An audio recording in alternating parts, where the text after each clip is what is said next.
Merong payo ang ating Vice Presidente para po sa midterm election, mga kababayan. Payo ni VP Sara, mga bossing. Ito daw po yung mga magiging guidelines ninyo, no? Pag kayo po ay bumoto sa susunod na eleksyon, sa 2025 election, mga kababayan. VP, ano po ba yung payo ninyo? Sa pagdiriwang ng ika-89 na anibersaryo ng Office of the Vice President, nagtungo si Vice President Sara Duterte sa Lagawi, Ifugao at nagsagawa ng gift giving.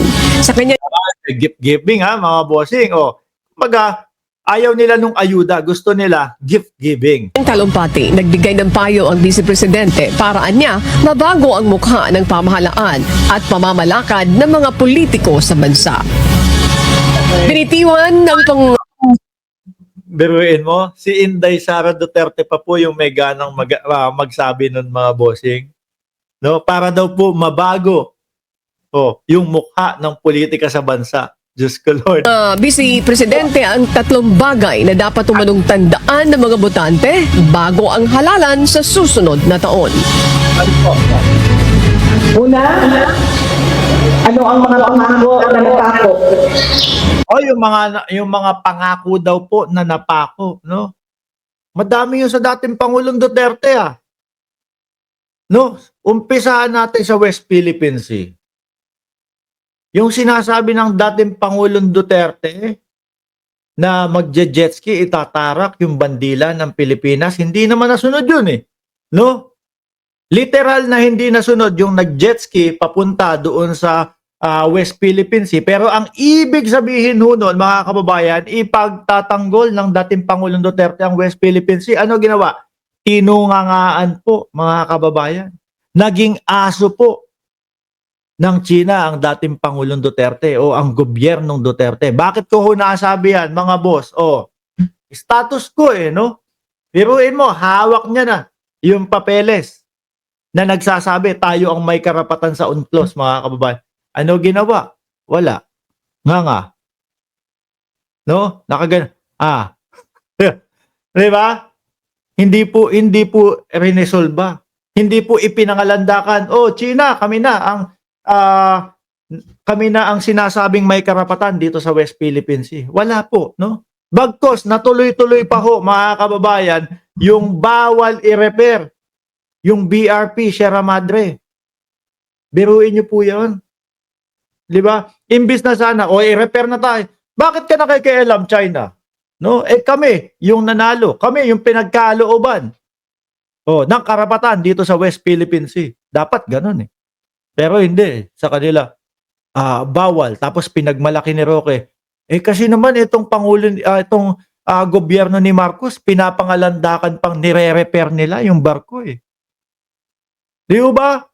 Dapat lang talaga na pangalandakan mo yon dahil ikaw ang may karapatan doon. Kasi daw po sila, mga bossing, kapag nagdadala ng pang-repair doon, patago.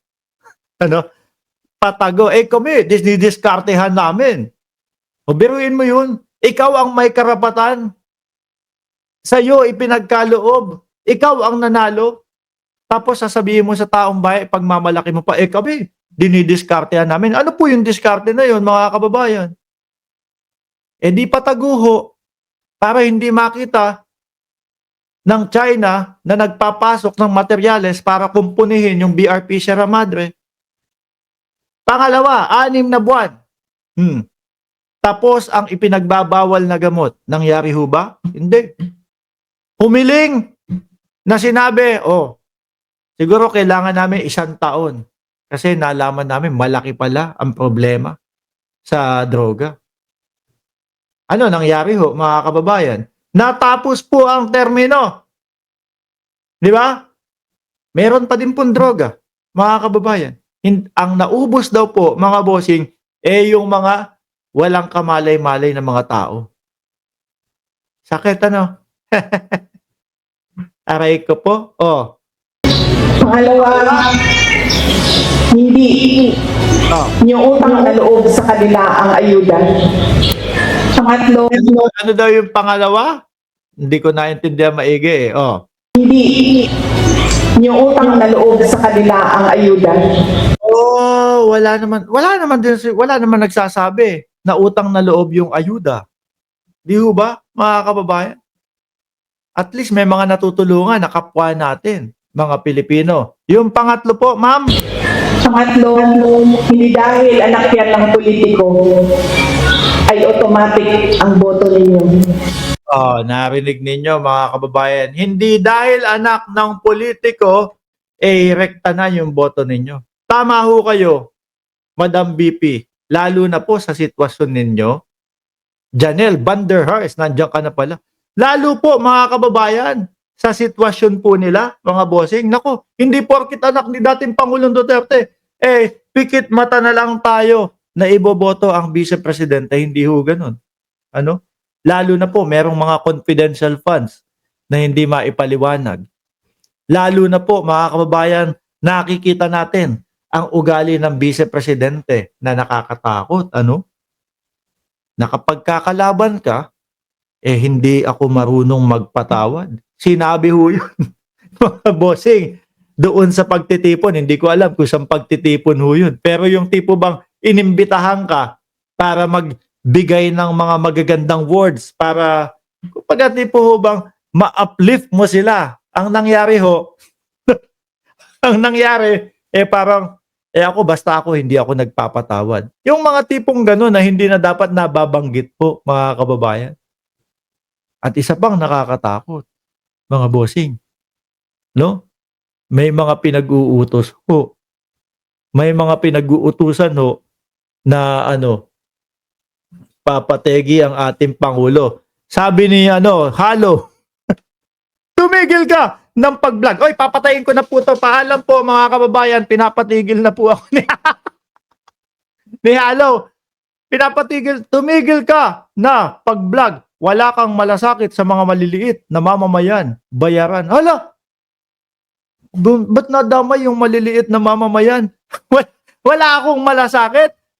Kung isampal ko sa iyo to, ang ibinalita natin, ano tawag mo dyan sa mga kapwa natin magsasaka?